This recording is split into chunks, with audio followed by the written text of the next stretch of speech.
ಕಾಲೇಜಿನ ನೇಮನ್ನ ಅವಹೇಳನ ಮಾಡ್ತಾರೆ ಅಂದರೆ ಇವರು ಸಂಘಕ್ಕೆ ಹಿತಶತ್ರು ಇದ್ದಂಗೆ. ಇಂಥವ್ರನ್ನ ಯಾವುದೇ ಜನ ಮುಂದಿನ ಎಲೆಕ್ಷನ್ ಚುನಾವಣೆಯಲ್ಲಿ ನೇಮ್ ಗೆಲ್ಲಿಸಬಾರ್ದು. ಯಾಕೆಂದರೆ ಇಂಥ ಗೆಲ್ಲಿಸೋದ್ರಿಂದ ಇಡೀ ಸಂಘಕ್ಕೆ, ಇಡೀ ಸಮುದಾಯಕ್ಕೆ ಅವಮಾನ.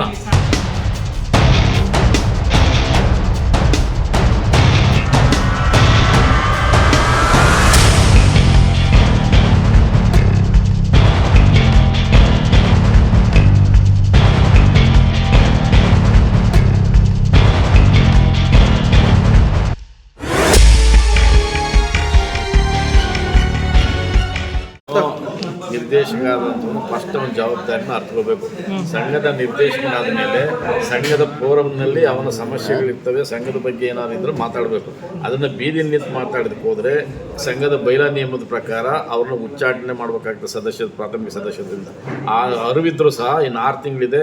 ನಮ್ಮ ಉಚ್ಚಾಟನೆ ಮಾಡಿರೋ ಒಂದು ಸಮಾಜದಲ್ಲಿ ಒಂದು ವೇವ್ ಕ್ರಿಯೇಟ್ ಮಾಡಿಕೊಂಡು ಮುಂದಿನ ಚುನಾವಣೆಯಲ್ಲಿ ಗೆಲ್ಬೋದು ಅನ್ನೋ ಉದ್ದೇಶಕ್ಕೋಸ್ಕರ ಇದು ಸಿನಿಮಾ ರೀತಿ ಶೋ ಕೊಟ್ಟರು ಹೊರತು ಇವರ ಆರೋಪದಲ್ಲಿ ಯಾವುದೇ ಉರುಳಿಲ್ಲ. ಏಕೆಂದರೆ 100 ಕೋಟಿ ಇದ್ದಂಥ 890 ಕೋಟಿಗೆ ಆದಾಯ ತಂದಿರ್ತಕ್ಕಂಥದ್ದು ಇದೇ ಸಮಿತಿ. 35 ಜನ ಸೇರಿ ಯಾರು ಒಬ್ಬಂದೇ ಹೋರಾಟ ಇಲ್ಲ. ಯಾರಪ್ಪ ಮನೆ ತಂದು 850 ಕೋಟಿ ಇಲ್ಲಿ ಇಟ್ಟಿಲ್ಲ. ಯಾರು 39 ಜನ ಅಪಾಯಿಂಟ್ಮೆಂಟ್ ಮಾಡಿದ್ದಾರೆ. NMC ನಿಯಮಗಳ ಪ್ರಕಾರ ತುರ್ತಾಗಿ ಕೆಲಸಕ್ಕೆ ಬೇಕಾಗಿತ್ತು, ಸಂಸ್ಥೆ ನಡೆಸಬೇಕಾಗ್ತೈತೆ. ಈಗ 2018ರಿಂದ ಇದುವರೆಗೆ ರಿಟೈರ್ಡ್ ಆದ ನಿವೃತ್ತಿ ಆದ ನೌಕರರ ಜಾಗಕ್ಕೆ ತಗೊಳ್ಳೇಬೇಕಾಗ್ತದೆ. ಕಚೇರಿಗಳು ನಡಿಬೇಕಂದ್ರೆ ಅದಕ್ಕೋಸ್ಕರ ತಗೊಂಡಿದ್ದಾರೆ. ಇದರಲ್ಲಿ ಯಾವುದೇ ಅವ್ಯವಹಾರ ಇಲ್ಲ. ತಗೊಂಡಿರ್ತಕ್ಕಂಥದ್ದು ಎಲ್ಲ ಗ್ರ್ಯಾಜುಯೇಟ್ಸು, ಎಲಿಜಿಬಲ್ ಕ್ವಾಲಿಫೈಡ್ ಕ್ಯಾಂಡಿಡೇಟ್ಸು. ಅವರು ತಾತ್ಕಾಲಿಕವಾಗಿ ಅಪಾಯಿಂಟ್ಮೆಂಟ್ ಮಾಡಿದ್ವಿ. ಅವರ ಗೌಪ್ಯತೆ ವರದಿ ಮತ್ತು ಪರಿವೀಕ್ಷಣಾ ವರದಿಯನ್ನು ನೋಡಿ ಮುಂದಿನ ದಿನಗಳಲ್ಲಿ ಅಪಾಯಿಂಟ್ಮೆಂಟ್ ಪರ್ಮನೆಂಟ್ ಮಾಡ್ತಾರೆ. ಅದರಲ್ಲಿ ಮಾಡ್ತಾರೆ ಅಂತ ಆರೋಪ ಇದ್ದರೆ ತಗೊಂಡಿದ್ದು ಇಂಥ ನೇರವಾಗಿ ತಗೊಂಡಿದ್ದು ಆರೋಪ ಮಾಡಬೇಕಿತ್ತು. ಅವರು ಸಹ ಕೆಲವರು ಆ ಗುಂಪಿನಲ್ಲಿರ್ತಕ್ಕಂಥವ್ರು ಇಂಥ ಕ್ಯಾಂಡಿಡೇಟ್ ತೊಗೊಂಡು ಅವರು ಸಹ ನಿರ್ದೇಶನ ಕೊಟ್ಟು ಒಪ್ಪಿಗೆ ಕೊಟ್ಟ ಮೇಲೆ ಅದ್ರ ಮೇಲೆ ಮಾಡಿರೋದು. ಇರೋದು ಇಲ್ಲಿ ಈ ಟೀಮ್ನಲ್ಲಿ ಇರೋರೇ ಅಷ್ಟೇ ಮಾಡಿಲ್ಲ, 35 ಜನ ಎಲ್ಲ ಮಾಡಿದ್ರೆ ಯಾರೋ ಒಂದು 3 ಜನ ಮಾಡದೇ ಇರ್ಬೋದು. ಅವರು ಕ್ಯಾಂಡಿಡೇಟು ಅವ್ರ ಕಡೆ ಯಾರೇ ಇಲ್ಲದೇ ಇರ್ಬೋದು, ಮಾಡದೇ ಇರ್ಬೋದು. ಇನ್ನು ಮುಂದೆ ನಾವು ಮಾಡ್ತೇವೆ ನೇರ ನೇಮಕಾತಿ, ವಾಕ್ಯನ್ ಇಂಟರ್ವ್ಯೂನಲ್ಲಿ ನೇಮಕಾತಿ ಮಾಡ್ತೀವಿ. ವಾಕ್ಯನ್ ಇಂಟರ್ವ್ಯೂ ಕರಿತೀವಿ. ಯಾವ ಕ್ಯಾಂಡಿಡೇಟ್ ಬರ್ತೀವಿ ಅವ್ರಿಗೆ ನಾವು ಎಲಿಜಿಬಲ್ ಕ್ಯಾಂಡಿಡೇಟ್ ನೇಮಕಾತಿ ಮಾಡ್ತೇವೆ. ಬೈಲಾ ನಿಯಮ ಪ್ರಕಾರ ಇದೆ, EC ತೀರ್ಮಾನ ಆಗಿದೆ, ಆ ಪ್ರಕಾರ ಮಾಡ್ಲಿಕ್ಕೆ ಅವಕಾಶ ಇದೆ, ಮಾಡ್ತೀವಿ.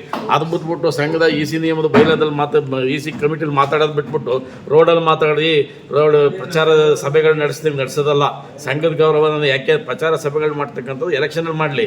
ಸಂಘದ ನಿಯಮ ಮತ್ತು ಸಂಘದ ಬಗ್ಗೆ ಮಾತಾಡೋದ್ರಿಂದ ಸಂಘದ ಗೌರವ. ಯಾಕೆಂದರೆ ಒಂದು ಕ್ಯಾಂಡಿಡೇಟ್ ನನ್ನ ಮಾವನ ಮಗಳು ತಂಗಿ ಮಗಳು ಅಪಾಯಿಂಟ್ಮೆಂಟ್ ಮಾಡ್ತಾರಲ್ಲ, 1500 ಜನ ಇಲ್ಲಿ ಕಂಪ್ಲೀಟ್ ಅಡ್ಮಿಷನ್ ಆಗಿದೆ.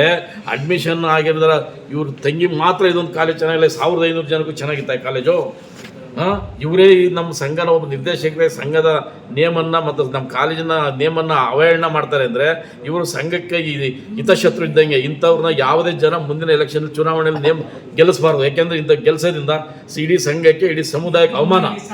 ಈ ಅವಮಾನ ಮಾಡ್ತಕ್ಕಂಥವ್ರನ್ನ ಜನ ಪಾಠವನ್ನು ಕಲಿಸ್ತಕ್ಕಂಥ ಕೆಲಸವನ್ನು ಮಾಡಬೇಕು.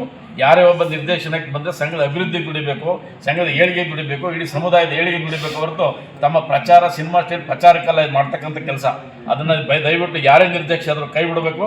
ಇಂಥ ಕಚಡ ಕೆಲಸವನ್ನು ರೋಡಲ್ಲಿ ನಿಂತ್ಕೊಂಡು ಮಾಡ್ತಕ್ಕಂಥ ಕೆಲಸವನ್ನು ಮೊದಲು ಬಂದ್ ಮಾಡಬೇಕು.